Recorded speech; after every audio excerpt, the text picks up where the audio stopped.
At LocalEyes, we do a lot of video content for clients in the higher ed space, and we're always trying to think of ways to better reach our audience. So we're here today at Pasadena City College doing some informal field research, asking some questions, and hopefully we can get some insight on just exactly what are these kids watching and how do we reach these kids.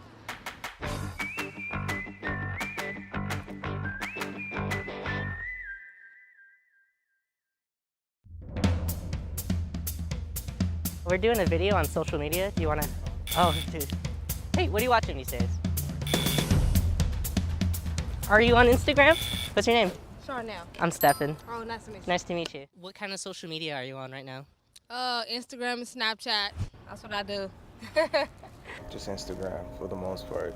I had about like almost close to 1,000 followers on Instagram. What kind of stuff do you think you'd find more helpful as a student at PCC? Yeah, that's a good question.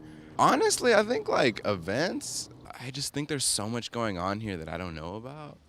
Definitely if they did sports more, then I would know when the games they had, because I don't even know when the football games are, and I wanted to come. I like to see them post about like events that they're having that's bringing all the campus together. Just like mainly experiences that show what community is like on PCC. I think photos and videos are the best way, in my opinion, that get people's attention, because the people have like a 3-second attention, like it's some very small attention span. Video. I like videos. Yeah. I can because I can see it, so I can remember what happened. You know. So if there was an event on campus, do you think like having a video of the past year's event would encourage you to go to the next year's event? Yeah. If I was interested in, yeah.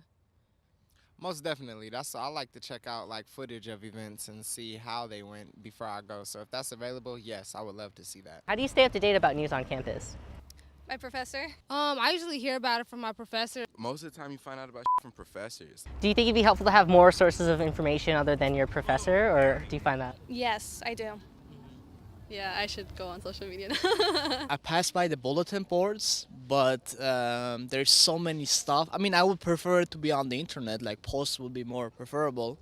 So when I'm scrolling through my Instagram, I see what's coming up. I applied to Pitzer and I see their stuff coming up all the time. I feel like I learned so much just from like their posts. I mean, they're posting stuff like multiple times a day.